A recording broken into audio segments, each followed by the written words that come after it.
Good afternoon, everyone. Thank you for making time on Election Day to tune into our webinar. We're going to try to keep today's webinar to around 45 minutes, as a couple people have mentioned that they're really excited to get out and vote today. My name is Alicia, and I'll be running today's webinar on how much do you know about hours of service. Hours of service rules have a large impact on the day-to-day operations of drivers and fleets. With rules regularly changing and new rules being added, keeping up to date on what applies to you can really be a full-time job. During today's webinar, we're going to talk about hours of service rules at a high level and then dive into some of the most commonly misunderstood rules to make sure that you're running in compliance with them. Let's get started. Here's what we'll be covering during today's webinar. First, we'll do a refresher on hours of service regulations, including what they are at a high level, why they were put in place, how compliance is tracked, and who enforces the rules. Next, we'll take a look at the limitations imposed by hours of service regulations, including what they are and how they impact your operations. From here, we'll talk about who needs to comply based on different driver types and cycles. We'll wrap up with an interactive Q&A to test your knowledge on some of the top misconceptions about hours of service, and then discuss how technology can help you better manage your compliance. We'll finish up by answering the questions that were submitted before the webinar and during the webinar. We did get a lot of questions in advance, so I'm going to try to move fairly quickly through the content just to make sure that everybody gets the answers to the questions that they asked. Let's get started with an hours of service refresher to set the foundation for what we're going to discuss today. Hopefully I've included some new information for the hours of service experts out there. For new to the industry people, this will be a great run through. So what are hours of service, or HOS or HOS? Commercial motor vehicles, so CMV drivers, and fleet personnel have a lot of responsibility when it comes to ensuring our roads are a safe place. This is why the Federal Motor Carrier Safety Administration, known as the FMCSA, which is a division of the U.S. Department of Transportation, created the hours of service regulations. All of the regulations issued by the FMCSA are published in the Federal Register and compiled in the U.S. Code of Federal Regulations, which is known as the CFR. You can purchase hard copies of the CFR, but the easiest way to access it is online by visiting the FMCSA's website at www.fmcsa.dot.gov/regulations. And you can see the URL for that link on the slide here. This way you can simply enter in what you're looking for into a search bar, and that information will be served up to you right away, so you don't have to go hunting for it. Hours of service regulations can be found under CFR Part 395, Hours of Service of Drivers. This rule is broken up into Subpart A, which covers general information including maximum driving time, records of duty status, supporting documents, out-of-service declaration, and AOBRDs. Subpart B, which is more recent, covers electronic logging devices, which are known as ELDs. So why were hours of service regulations put in place? The main goal of hours of service regulations are to prevent accidents caused by driver fatigue.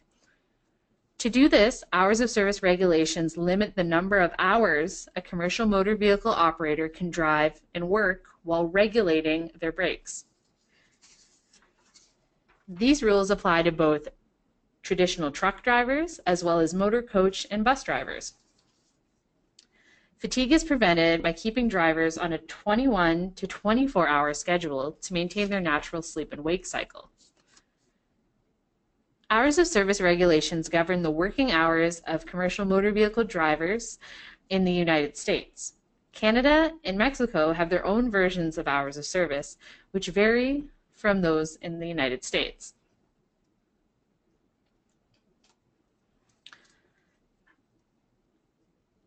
How is HOS tracked? Drivers are required to keep records of their time with paper logbooks, electronic logbooks, automatic onboard recording devices, which are known as AOBRDs, and the newest way, electronic logging devices, known as ELDs. Traditionally, paper logbooks were kept. When using a paper log, the driver is responsible for manually recording everything by hand onto a paper logbook, which does leave a lot of room for error. As technology has advanced, so have the ways that drivers keep track of their hours of service. Today, the majority of drivers have transitioned to electronic logbooks known as e-logs. E-logs can be completed by using an application on a smartphone or tablet. BigRoad's version of electronic logs or e-logs is known as the BigRoad mobile app, and this is shown on the screen here in the middle. Drivers still need to enter information into the electronic logbook. However, electronic logs are pre-programmed with rules, regulations, and have the ability to do calculations and even notify drivers of potential violations and risks, which make them the preferred method of logging today. Most recently, we've seen drivers transition to automatic onboard recording devices and ELDs. ELDs are what are being mandated by the government to reduce log falsification and improve accuracy. ELDs take it one step further by plugging into the ECU of the truck and automatically tracking movement, leaving very minimal information entry required by the driver. BigRoad's version of this is our DashLink ELD, which we'll talk about later on in the presentation. You can see it on the screen here to the far right. So the ELD is the black box and the cord, and then the mobile app is what is shown on the phone. What is tracked when it comes to hours of service? To remain in compliance, drivers need to track on-duty, not driving time. This includes time that you're working or required to be ready for work by an employer, but not actually driving your vehicle.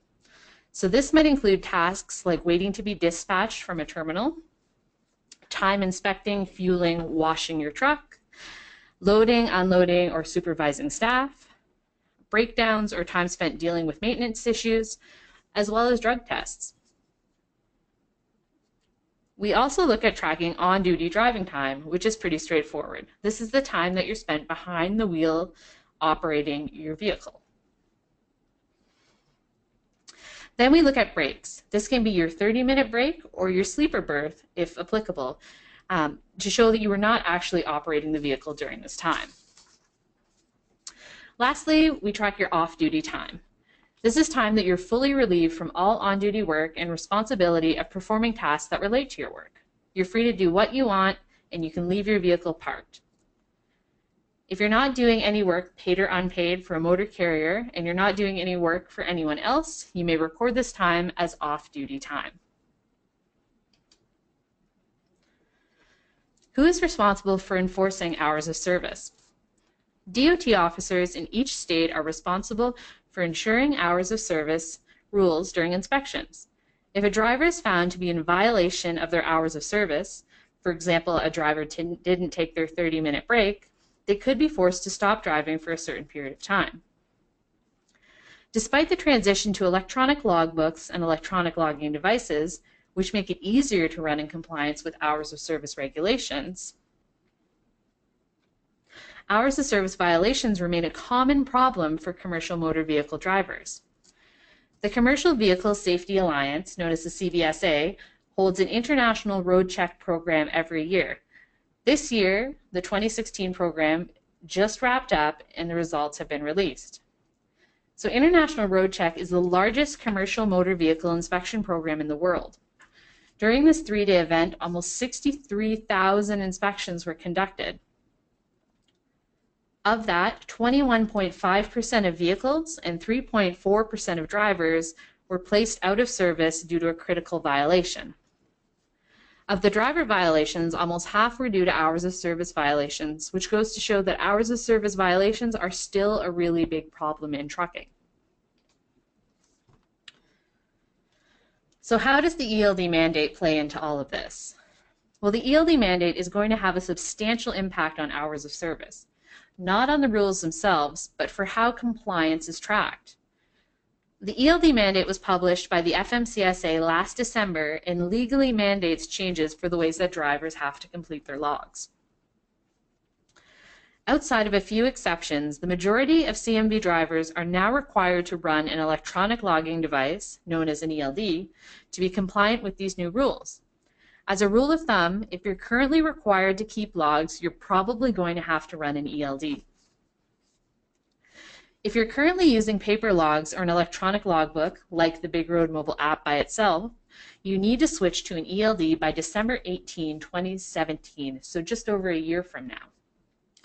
If you're using an AOBRD, you get an additional 2-year grace period, meaning you have until December 16, 2019 to get an ELD. We learned last week that OIDA was unsuccessful in having the ELD mandate overturned, and that the court has ruled that the deadline dates remain in effect. So what does this mean for you? You should be making plans now for how you're going to transition sooner rather than later, to give yourself enough time to make an educated buying decision and to become comfortable with the new technology before it becomes a law.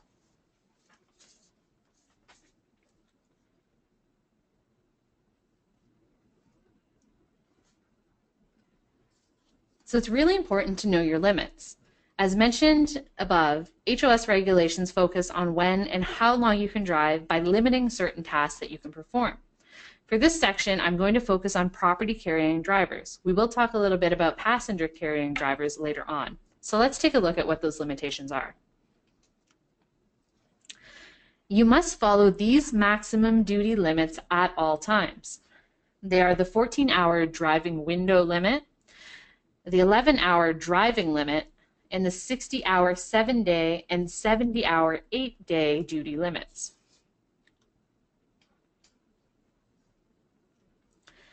We'll start by looking at the 14-hour driving window. You're allowed a period of 14 consecutive hours to drive up to 11 hours after being off duty for 10 or more consecutive hours. So a lot of time to keep track of here. Some people think of this as a daily limit, even though it isn't based on a 24-hour period. The 14 consecutive hour driving window starts when you start any kind of work. So this could be driving, unloading, waiting, supervising staff, or other tasks. At the end of the 14-hour consecutive period, you cannot drive again until you've been off duty for 10 consecutive hours. Your driving is limited to the 14-hour consecutive period, even if you've taken off-duty time during those 14 hours. So here's an example. You've had 10 consecutive hours off, and you come into work at 5 a.m. You must not drive your truck after 7 p.m., so 14 hours from 5 a.m. You can do other work after 7, but you cannot do any more driving until you've taken your 10 consecutive hours off.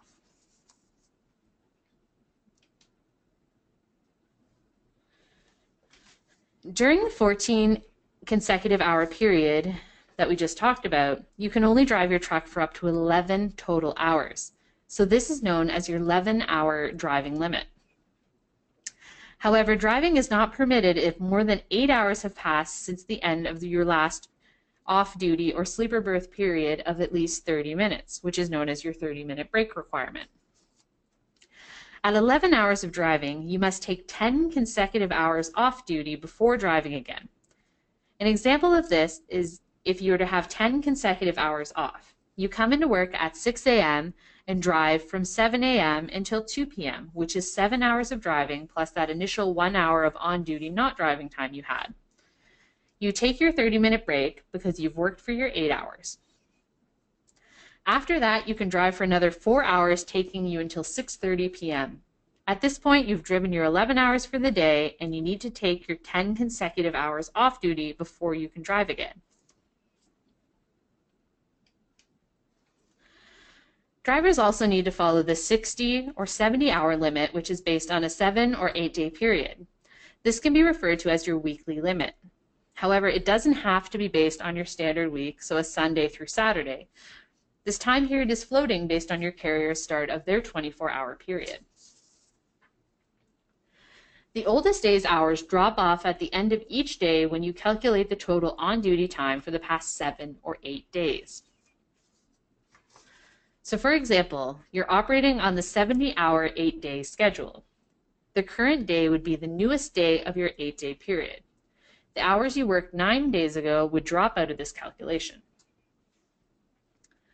So to give you a visual example, take a look at the table on the screen here. The driver has accumulated a total of 67 on-duty, so that's driving and on-duty hours, during their 8-day period. If this driver is operating on the 70-hour 8-day rule, they would be in compliance with their hours of service regulations.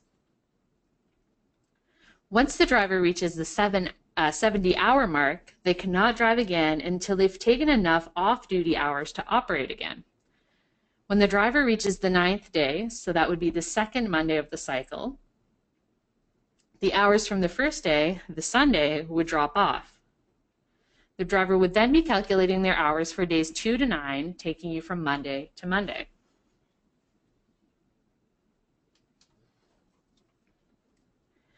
You can also take advantage of the 34-hour restart regulation, which essentially allows you to restart your clock, so 60 or 70 hour, by taking 34 or more consecutive hours off duty. In some cases, this would even allow you to get back onto the road sooner. You can take advantage of this rule by taking at least 34 consecutive hours in off-duty, sleeper berth, or a combination of both. An example of how this would work would be if you're following the 70-hour 8-day limit and you've worked 14 hours per day for 5 days in a row. So you will have been on duty for 70 hours total. You can't drive again until you drop below your 70 hours worked in that 8-day period. However, if your company allows you to use the 34-hour restart, you would have enough driving time available immediately after 34 hours off. You would then begin a new period of 8 consecutive days and have your full 70 hours available. Now that we know a little bit more about why the rules were put in place, we'll talk about the different people that need to comply with them. The majority of commercial motor vehicle drivers need to follow the hours of service regulations. In general, a CMV is a vehicle that is used as part of a business, is involved in commerce, and fits any of the descriptions listed on the screen here. These include CMVs that weigh 10,001 pounds or more, have a gross vehicle rating or gross combination weight rating of 10,001 pounds or more, are designed or used to transport 16 or more passengers, including the driver, not for compensation, is designed or used to transport 9 or more passengers, including the driver, for compensation, and lastly, is transporting hazardous materials in a quantity that requires placards. Where you're driving can also impact your regulation compliance requirements. We get this question a lot. What's the difference between intrastate and interstate driving? It's important to know which of these you are. It can be kind of complex to figure out, but I'll give you a high-level overview to try to make it easier. Intrastate commerce is based on where the freight came from and where it's going. If you're transporting goods between two companies within the same state, this is considered intrastate commerce. This type of driving is regulated by the jurisdiction in which the driving happens. Many states follow federal regulations for intrastate regulations, but some states have implemented their own different set of regulations. To be sure of your state regulations, please check the respective governing body of the state or states that you're traveling to or through. Some notable exceptions here are Alaska, which follows the 70-hour 7-day or 80-hour 8-day limit, allowing for 15 hours drive time after 10 hours off duty. Texas and California also have their own rule sets. When hauling interstate, you're likely taking goods between two different states or through another state. Interstate also includes freight that is dropped off or picked up in a place that is outside of the U.S. This type of driving is federally regulated, so FMCSA and DOT have jurisdiction here. It's important to note that if you're a hazmat hauler, the DOT has authority. It's federally regulated, whether you're interstate or intrastate. Another thing to note is that if you operate in both intrastate and interstate, you're actually considered an interstate driver and need to comply with those rules. Another important difference to be aware of is that there are different rules for passenger versus property carrying drivers. This chart shows you at a high level the differences between the two types. Key differences are in the number of hours that can be driven, 10 hours for passenger versus 11 hours for property, and the number of on-duty hours, 15 for passenger and 14 for property. So a lot of this has to do with the tasks that you'll be performing throughout your day. So we could talk about hours of service rules all day, but hopefully that overview gave you some insights into the rules at a basic level, as well as answered some of the questions that you had. I did try to cover a lot of the questions that we received with the content there. Now let's take a look at some of the most common hours of service misconceptions and test your knowledge. I'm going to ask you some questions and then a poll window will pop up. Please select your answer and we'll see how you do. Question number 1, who needs to comply with hours of service regulations? Your options are a driver operating a 10,001 pound or more vehicle, a driver transporting hazardous materials requiring placards, a driver driving a vehicle designed or used to transport 9+ passengers, including themselves, for compensation, or all of the above. The correct answer is all of the above.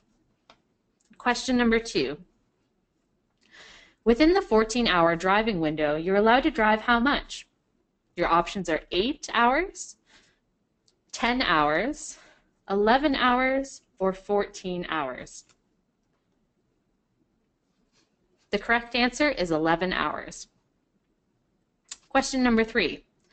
According to DOT regulations, a driver needs to take their 30-minute break within blank consecutive hours period spent on duty to continue driving their CMV in compliance with hours of service rules. Your options are 8 hours, 10 hours, 11 hours, or 14 hours. The correct answer is 8 hours. Moving on to question 4. If you drive intrastate and interstate in the same day, you're considered a blank driver. Your options are interstate, intrastate, experienced, or novice. The correct answer is interstate. Question number 5. You must take blank consecutive hours off duty to refresh your driving cycle. Your options are 8, 11, 20, 34, or 48. The correct answer is 34. The last couple of questions I'm going to ask are trick questions. I didn't cover them during the webinar, but hopefully you'll know the answers. Question number 6. Which drivers are exempt from the 30-minute break rule?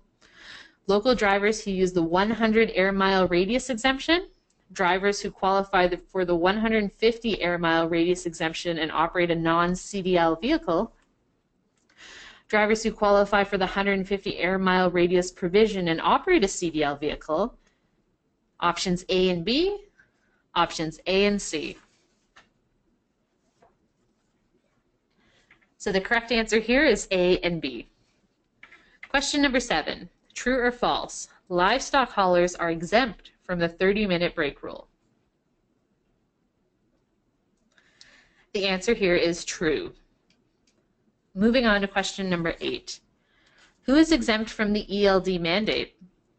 Drivers with vehicles older than model year 2000, so 1999 or older. Drive-away, tow-away drivers where the vehicle being driven is part of the shipment. Drivers who drive less than 8 days in a 30-day consecutive period. Options A and B, options A and C, or options A, B, and C. The correct answer is A, B, and C. Question number 9. There are some hours of service exemptions. The adverse driving conditions exemptions allow drivers to extend the maximum driving limit by 2 hours when which of the following conditions are met? Closure of a road due to an accident, closure of a road due to scheduled construction, a forecasted blizzard, rush hour traffic, or all of the above.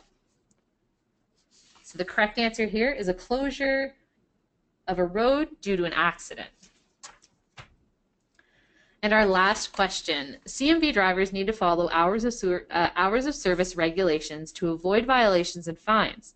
In some emergency situations, hours of service regulations can be lifted temporarily. In what situation would this happen? Emergency condition declared by the president, emergency condition declared by state governors, emergency condition declared by the FMCSA, all of the above, or none of the above? The correct answer here is all of the above. So that wraps up our question portion. We did a great job. It looks like we have a lot of people out there who are pretty knowledgeable about hours of service. As mentioned before, as technology has changed, so have the ways that we track hours of service. BigRoad has an entire suite of products designed to make hours of service compliance easier for you and your fleet. As we mentioned before, nearly half of all inspection violations are related to hours of service. The easiest way to prevent these is to get off of paper and onto an electronic logbook. The BigRoad mobile app is our electronic logbook and hours of service management application. The BigRoad mobile app is completely free for drivers to use and can be downloaded to a smartphone or tablet from the Google Play Store or Apple iTunes Store. The BigRoad mobile app takes the guesswork out of logging for the driver. It enables drivers to easily create clean, inspectable, error-free logs while accurately tracking their hours of service. We constantly hear how much drivers enjoy this app because it makes their jobs easier. They don't need to worry about wrong calculations, running over their hours, or getting a violation for something that was easily avoidable. The app is one of the top-rated apps for hours of service. We're consistently getting 4.5 and 5-star ratings from our users on both platforms. You can give it a try for yourself. Visit bigroad.com/driver and enter your phone number into the top search bar on the screen there. We'll send you a link to download the correct version for your device. You can also download the BigRoad mobile app from the Google Play or iTunes stores directly from your device simply by searching for BigRoad. Next up is the BigRoad web app, our real-time fleet management tool. It enables fleet managers to proactively monitor drivers and help identify potential risks and violations before they become a serious problem or result in an issue during an inspection. From the dashboard within the app, you can track all of your drivers, their locations, their violations, and determine who is at risk so that you can focus on helping them. You can even communicate with drivers through a two-way messenger, and you can run a number of reports, including vehicle mileage and driver hours. It really gives you insights into what's happening within your fleet, trends, and enables you to better prepare for potential inspections. Lastly, the solution that I think everybody should get onto is our DashLink ELD. With the electronic login device mandate getting closer, fleets are starting to make the move, not only because they want to comply, but because they've seen how an ELD can drastically improve their operations. When using an ELD, potential hours of service violations disappear. ELDs automatically do many of the things that you as a driver can get dinged for during an inspection. It really does make your job that much easier. The earlier you transition, the more time you're giving your drivers to become comfortable and confident with this new technology and the processes around using it. You're also going to be building up your record of clean inspections and compliance, while other fleets are still at risk from using paper logs and even electronic logbooks. The benefits are clearly there to make the case for why you should consider the transition now. Our DashLink is the easiest and most affordable ELD compliance solution that you're going to find on the market today. You simply plug the DashLink device into the ECM of the truck, pair it with your BigRoad mobile app via Bluetooth, and you're ready to go. The device pulls the information directly from the computer of the truck so your driver can focus on driving and not logging. That wraps up our How Much Do You Know About Hours of Service webinar. If you've got any additional questions, please enter them into the question box on your screen. A couple of things I'd like to point out on the slide here. If you're interested in learning more about BigRoad solutions, here's the ways that you can. If you haven't done so already, I invite you to download the BigRoad mobile app and give it a try for free. You can do so by visiting bigroad.com/driver-home. The URL is on the screen there.